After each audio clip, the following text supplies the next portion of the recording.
Hello, everyone. This is MMA Interesting Prospects podcast. Today, our guest is Brett Wittman, who will fight on Pure FC 31, February 21st. Hello, Brett. How are you? I'm good. I'm good. How are you doing? I'm good. And in about a week, you will make your pro debut. So, if you can tell me, how happy are you that you will start the next chapter of your career? Yeah, I'm really happy about that. I've been working for this for a long time, and while I have a lot bigger goals than just turning pro, I think it's a nice step to see happen. And about your opponent, because he also will make his pro debut, he is a little bit more experienced as the amateur.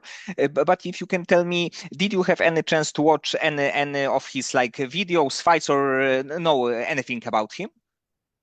Yeah, I mean, I know he's a kickboxer. I've gotten to see some of his film. At this point in my career, I know what my strategy is going to be, and I feel like people's games switch a lot from fight to fight this early on, so I'm not trying to take the film too seriously because I know what my game plan is and I'm gonna go try to do what I'm good at.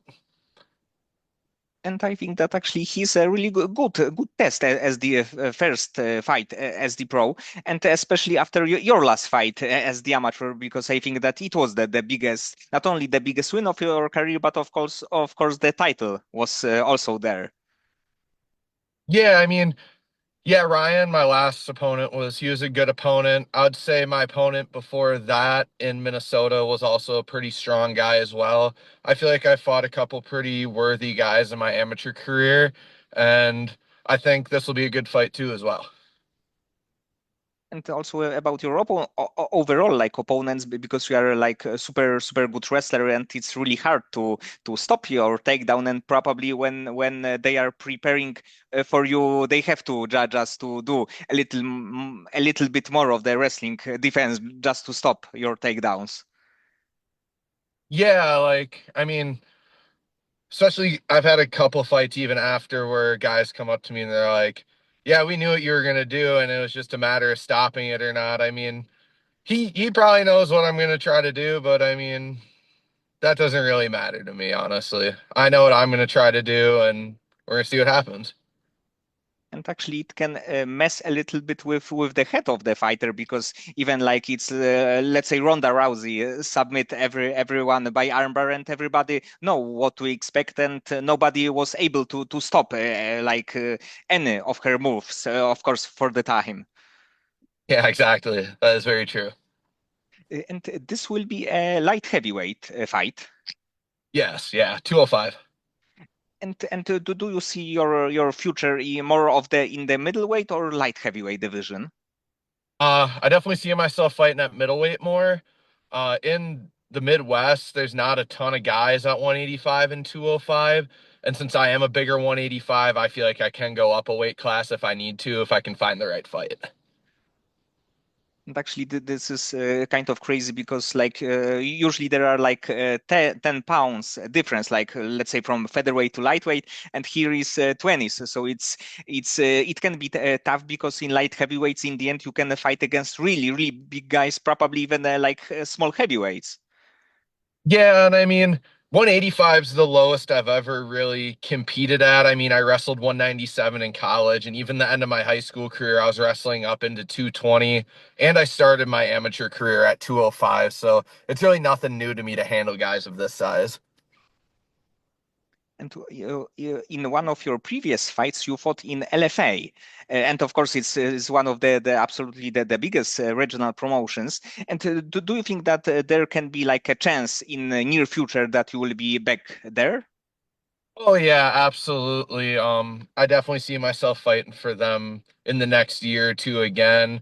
I mean, it's one of those things where if they don't have a guy for you or they don't have the right fight for you, you maybe go look at another promotion. But I definitely think I'll have a lot of fights for LFA. I love fighting for them.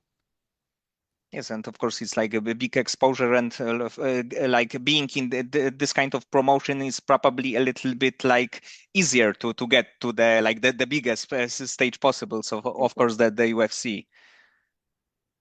Yeah, yeah, fighting for LFA, obviously they're a pretty big pipeline for the UFC, so getting to fight for them is definitely something I want to be able to do as much as I can.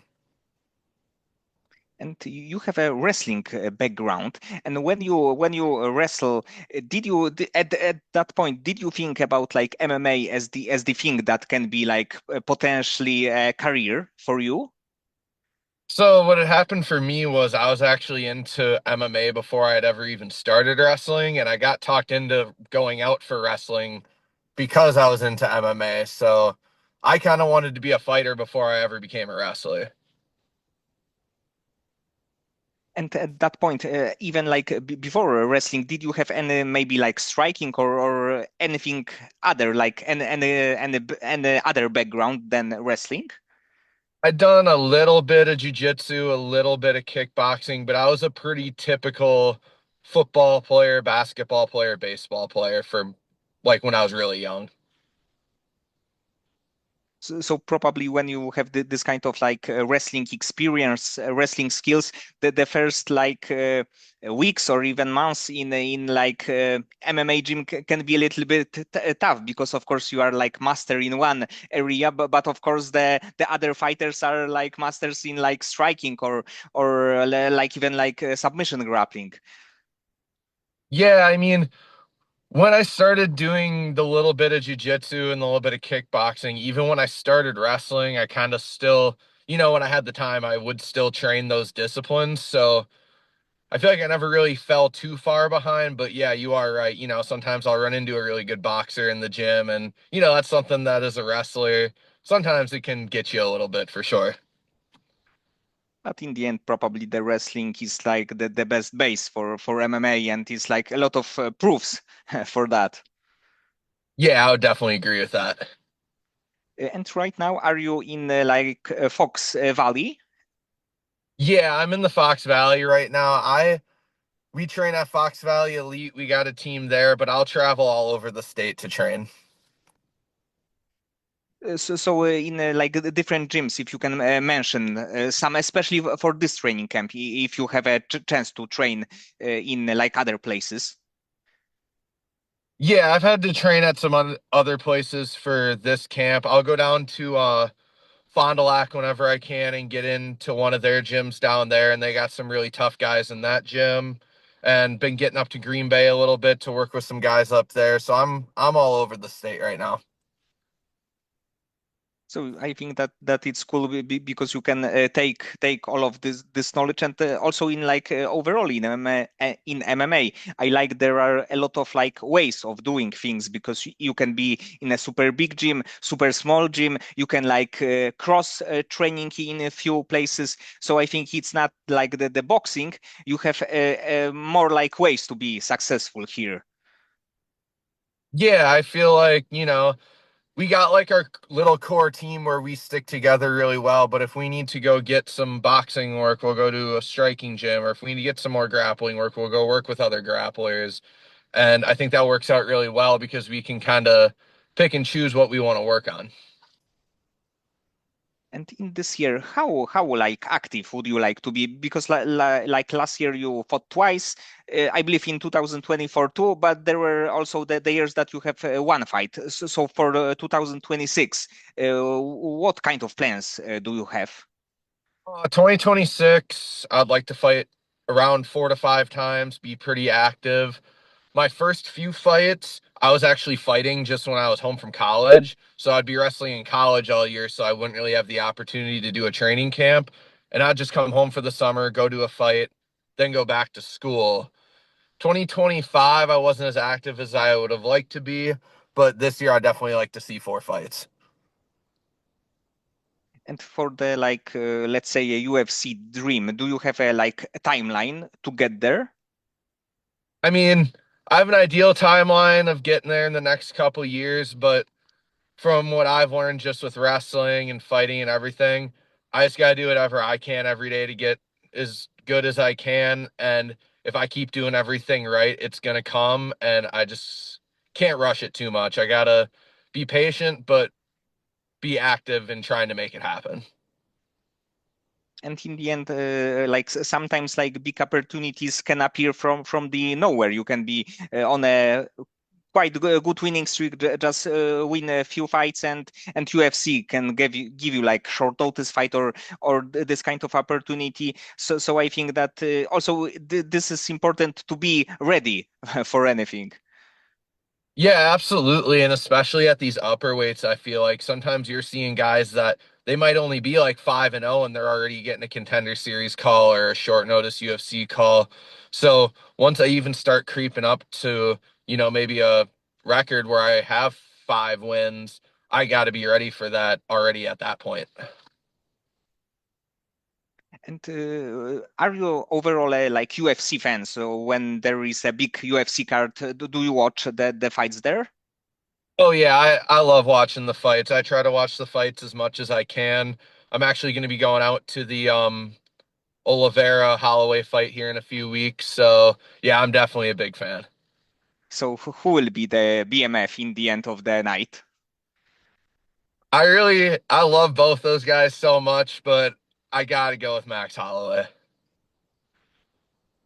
Yes, but it's crazy because they are definitely both legends, and they fought like I believe 2015, but the fight was so like short, and there was a injury. So it's kind of crazy that 11 years later they meet again.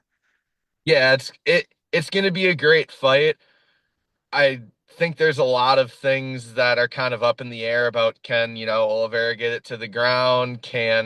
How will he compare in the striking with Max Holloway? But I just think a guy like Holloway is going to be able to keep Oliveira off of him, overwhelm him with his pure volume of strikes, and get the win.